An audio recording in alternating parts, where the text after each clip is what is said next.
Superbooth 23. I'm here in the press room.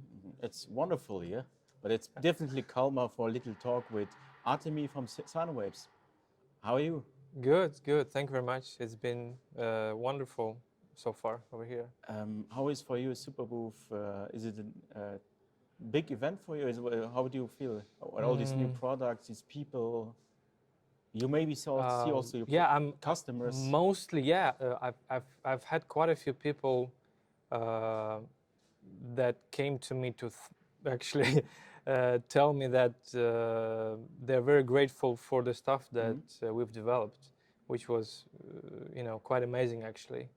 When people actually try to find you, and it's not easy. Yeah. I mean, it's easy to see me from a distance, but it's actually not easy to to see me available somewhere. So they had to wait to see me, and it's really incredible to have these kind of customers. Yeah. And you are a plugin developer, and I think especially plugins, it's harder to see the people because if you make now videos on Superbooth about hardware developers, you see the developers often from small companies.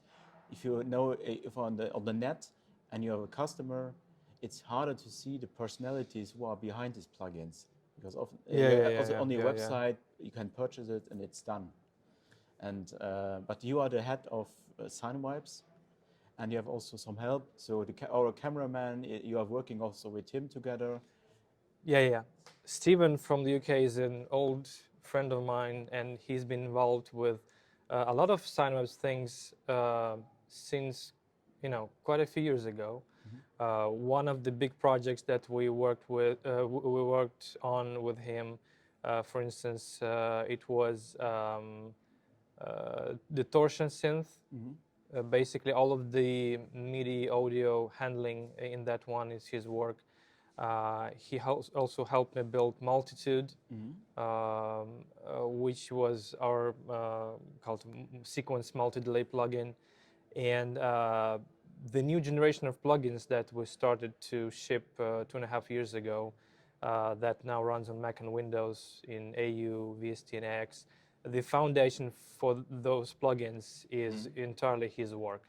Okay. So without Steven, it wouldn't be possible at all. So I think people are really applauding you loud when they heard Sinevibes going Windows, because you were always just on the Mac OS world. Yeah.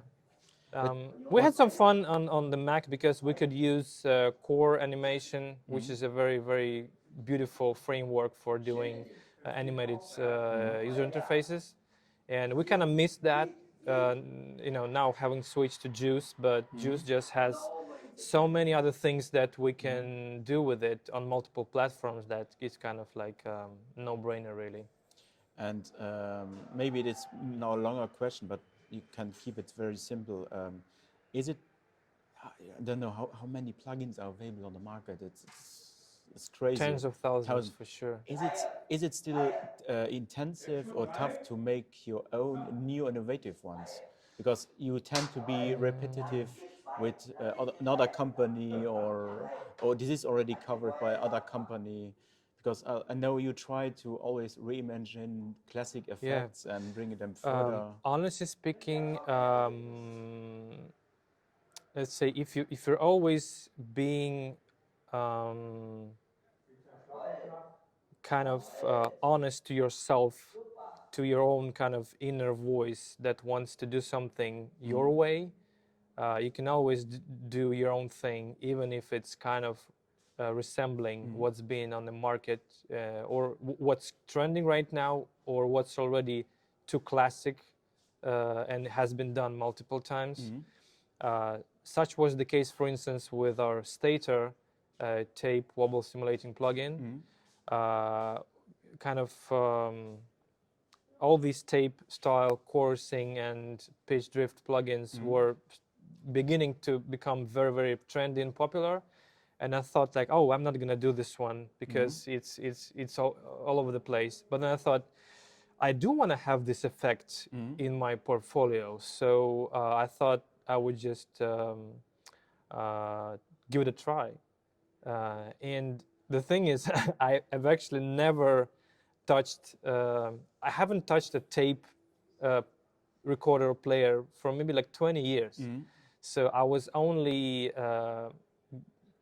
I was designing that plugin, tuning the sound of it by just imagining a tape machine in my head, and also reading. For instance, I was reading Wikipedia articles which describe what kind of fluctuations and glitching and whatnot is happening when a tape is being played back, when the tape is scratching against the tape head. And I was trying to, kind of like as a research engineer, to replicate those effects. And I managed to create a sound that's absolutely unlike anything that's on the market. It's probably not really true to the exact tape thing that's going on in other plugins, which are trying to model it more or less lifelike. But in the end, we release an effect that's absolutely unlike anything out there, and it's also available on the Korg platform, almost like one-to-one, the same as on the desktop, which is you great. said it now. Sinevibes is not just a plugin developer. You're also a bit famous in the hardware domain. You work with Dreadbox. Oh yes, that was an amazing project. With the Typhoon. Yeah. It's not the only Dreadbox product where they featured a DSP. Also, I mean, the Typhoon it's a unique project, and it's a unique product in the end, with a pretty. I was just told today that it has a cult following already, which is amazing. But it's really everywhere. It's such a popular product. I think, and I can tell you that even though I'm not really involved in selling it or marketing it or demoing it, that's all Dreadbox, that's their work. But I still receive so many emails thanking Sinevibes for. For the work that for the DSP that went into it. It's crazy the amount of effects that are included in there, and even with I think the 2.0 or was where you added even more effects to it. Yeah. It's a crazy amount of monosynth you get there for the price. And is it different to working as a plugin developer and then with Dreadbox on the hardware? Is it not really? The only big difference was that with the buffer-based effects like the granular reverb, the matrix reverb, the delays and these things that need a buffer, we had to rework the DSP to work with a fixed amount of RAM, because we only have like a few megabytes on the Typhoon. And all these effects have to kind of address the same RAM. They cannot allocate, independently. Yeah. So that was the only difference. We didn't spend much time optimizing things. They could run on the Typhoon pretty, just fine. Especially since by the time we started work on the Typhoon, I've already had experience optimizing our stuff for the Korg platform, which is less powerful than the Typhoon CPU. So we could find an optimal solution for all algorithms, especially with the help of the Dreadbox developers, which also we were really connected with them in that regard. It was a collaboration. And I think you did a lot of work also in what you said now on the Korg platform. How I think Korg announced it, and I think at the beginning people doesn't realize it how massive this platform is for creating new stuff in it, because it's synthesizers, it's these are effects and so on. And I think you are one of the most prominent developers there. Yeah. But honestly speaking, we. When I personally first saw the announcement that Korg is going to be making an open platform for developing custom DSP on a hardware instrument, I was so excited. I think there was even a tweet that I found back from March 2018 when the Prologue was announced. when the Sinevibes account tweeted that we're super interested in this one, and like 5 years later, look where we are with this one. So I've from the very beginning of this platform, even before the NTS1 was available, which is a very popular product, even before the Minlock XD was available, which is also much more popular product than the Prologue.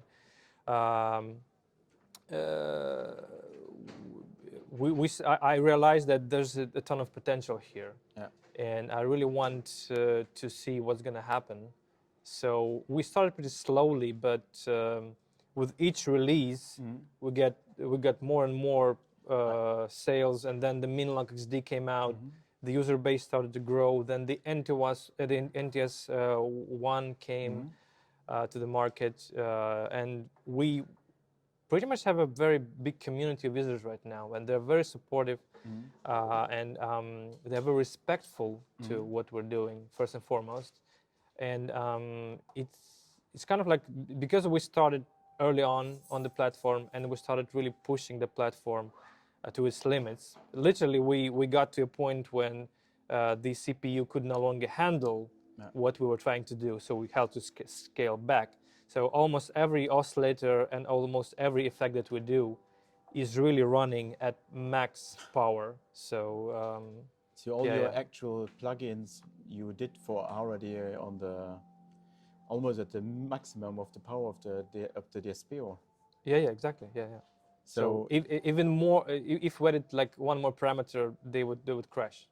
I mean, not crash, but they would not be able to run. They would kind of. Wow.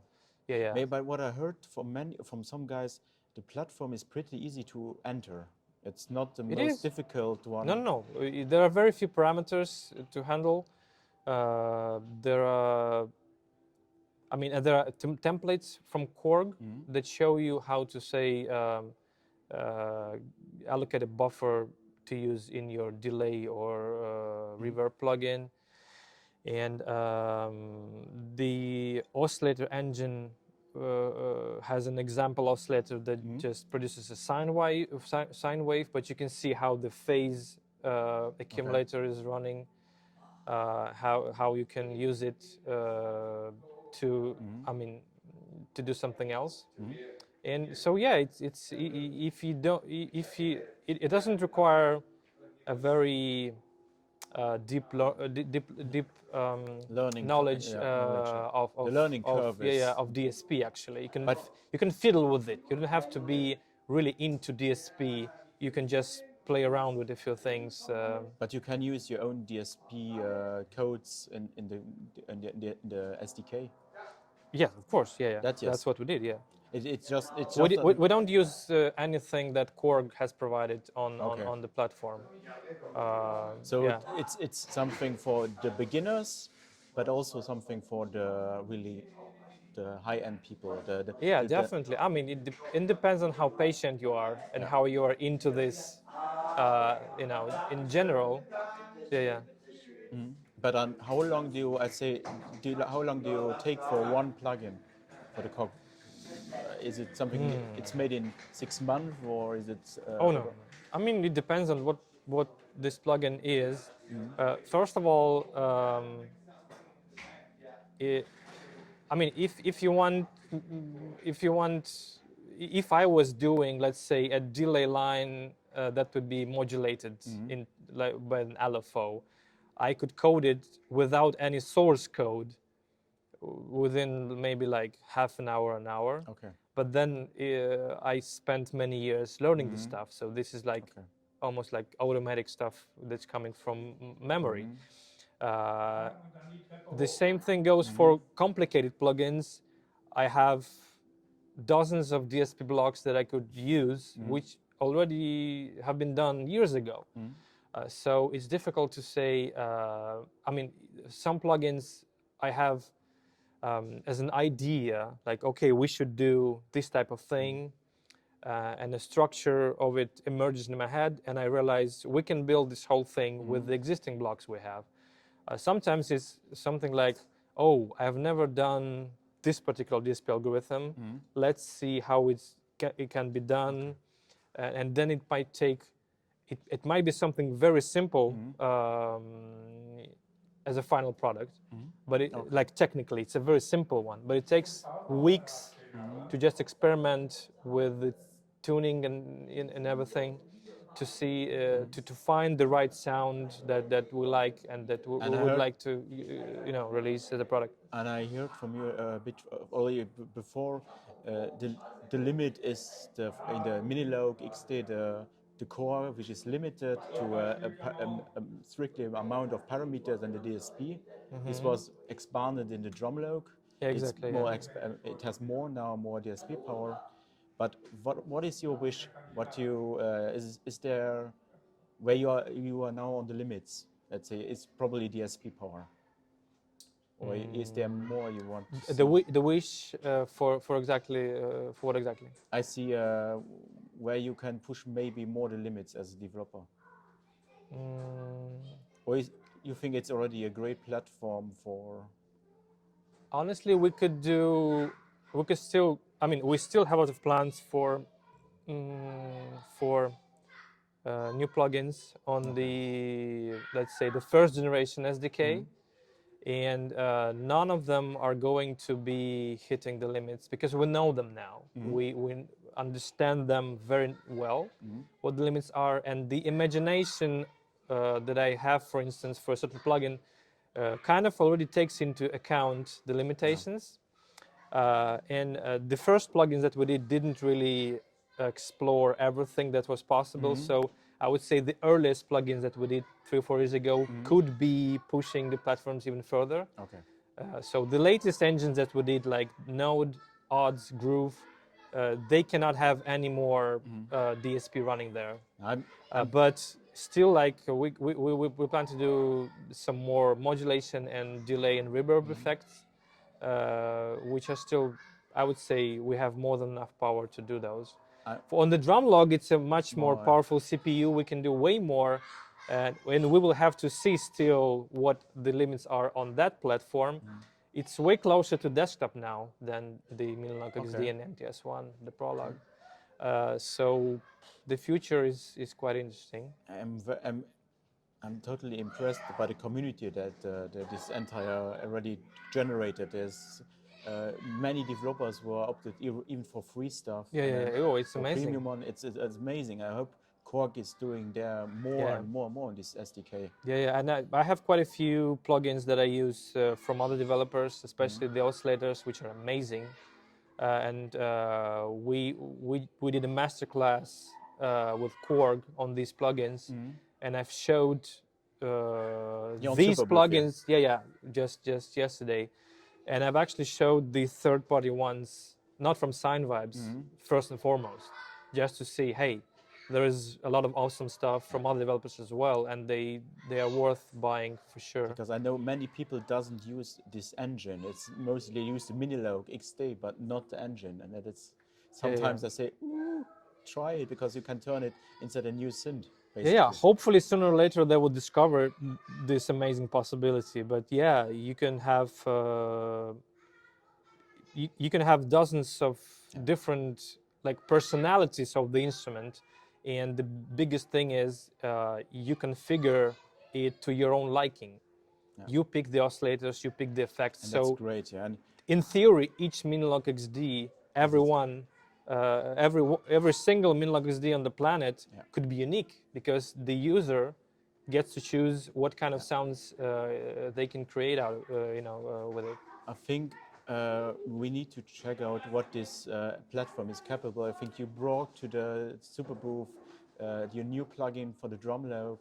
Yes, so let's go from the theoretical to the practice side.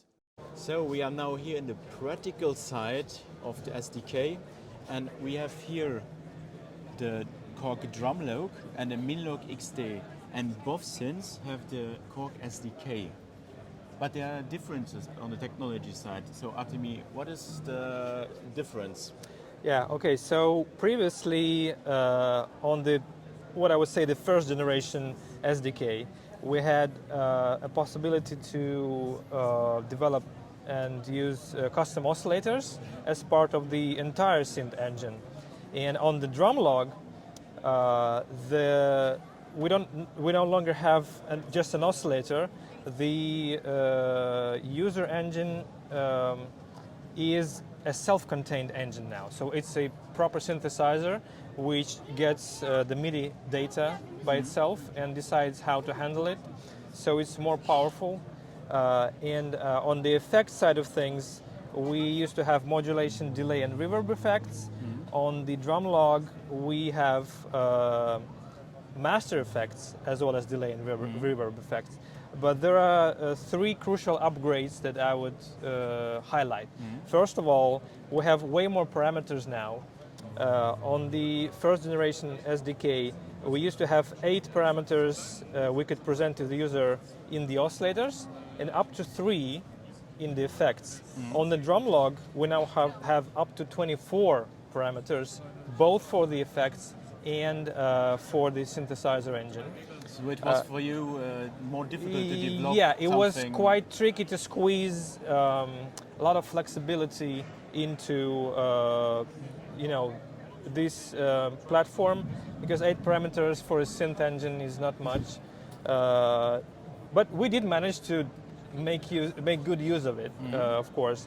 But here it's like, it feels lavish compared to the old one. But the second upgrade is we have way more CPU power here, so we can develop much more complicated engines. And the synth engine can also use a lot of RAM. So previously we couldn't do it.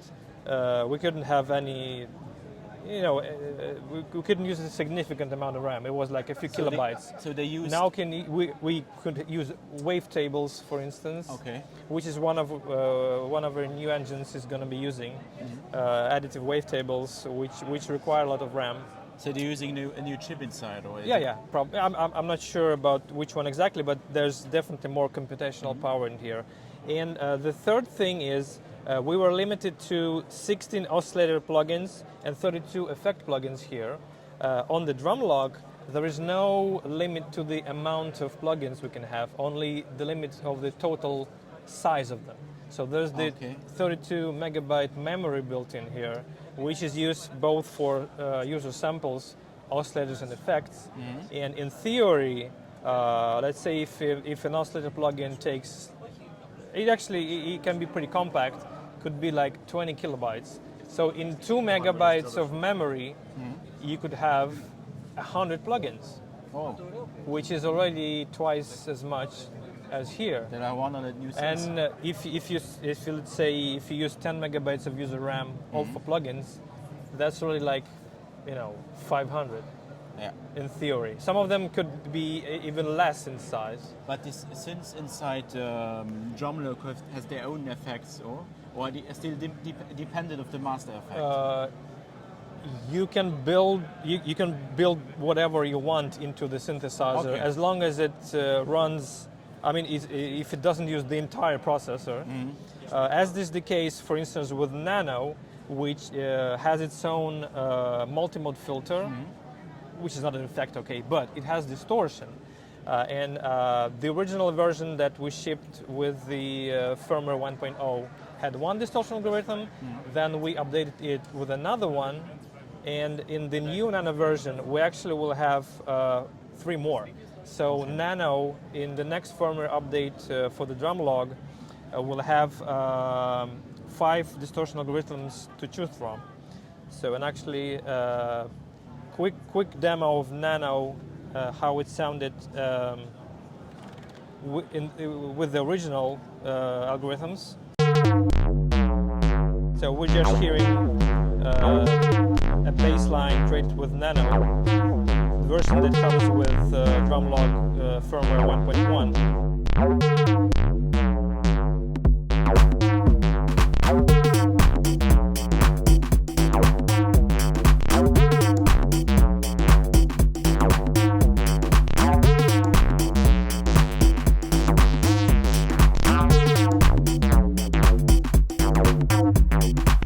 But the new version will come with 3 more distortion algorithms.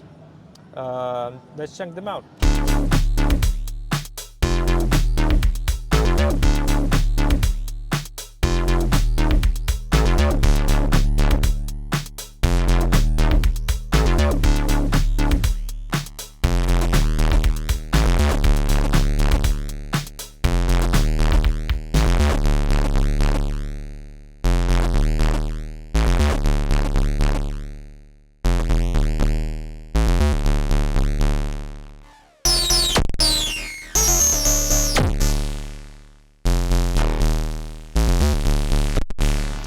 as you can hear, they are quite a bit more radical than the ones before.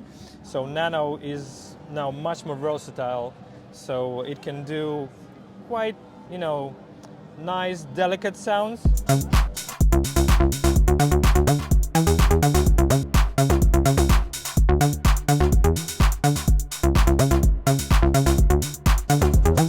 Like this one, or very harsh, crazy, screaming distortion sounds like I just showed before. For the people who doesn't know now, Nano, it's a Yeah, synthesizer built in Drumlogue.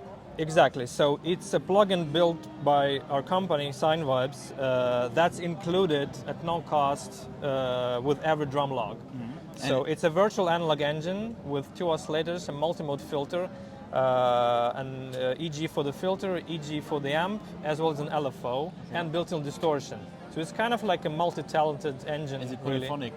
It's monophonic. Monophonic. Yeah. And so you could create a polyphonic? Yes. We'll try to get into that later on. But now we're kind of exploring the limits that we can hit with the synth engine and the effects.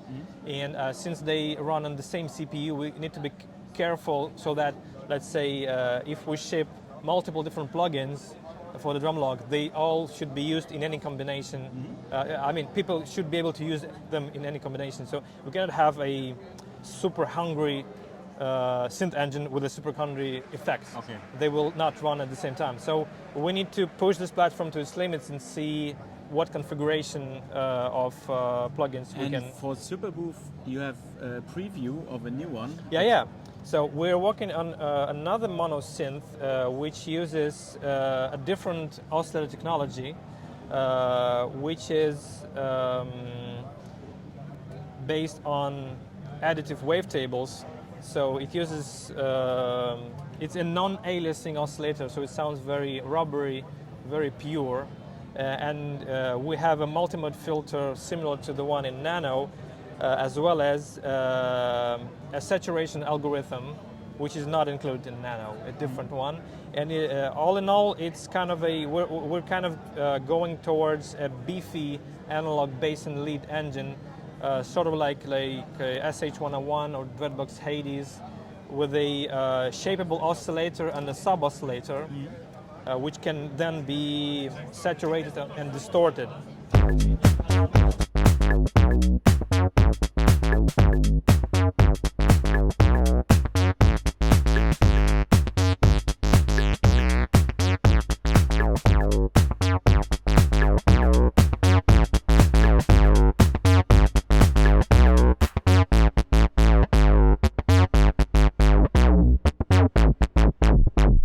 So it's a more kind of like, I would say, a beefier sound, more like in-your-face sound than Nano. Yeah. Okay. And we're very excited to see where this whole thing goes. So in all, you can do more as a developer on the Drumlogue, on the do of the upgraded SDK than on the. Yeah, way more than before, definitely. So hopefully, if Korg is watching this video, maybe we see a Minilogue 2 with this engine inside, or maybe more. Yeah, or a Polylogue. A new Polylogue. Or something, or a many log, so we can run many plugins on it. Okay, and when we can buy the Femto, the new one?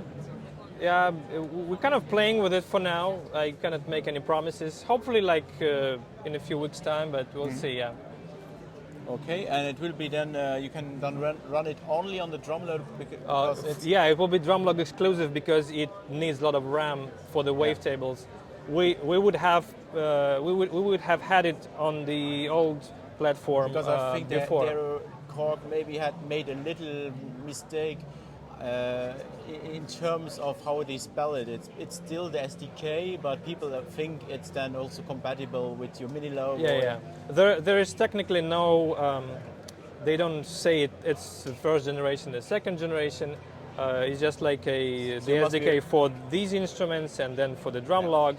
So we're kind of using we at Sinevibes are using like names like first generation, second generation, although Korg doesn't use those exact Yeah. names. So- But yeah, the plugins are entirely different. They're not compatible. So better read the description before buying. Of course, Yeah. no, but we always tell exactly.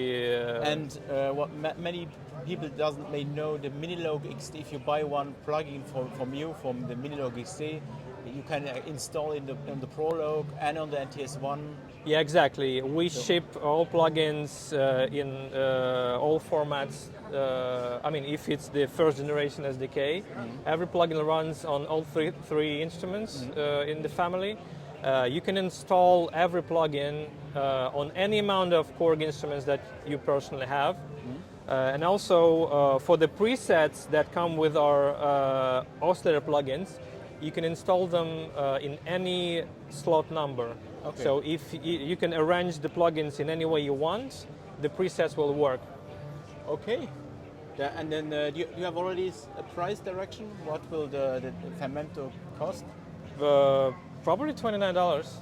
Okay. Yeah. That's nothing. Yeah, For it's- something. For giving the Drumlogue a completely new Yeah. synth. Okay. Thank you, Artemiy.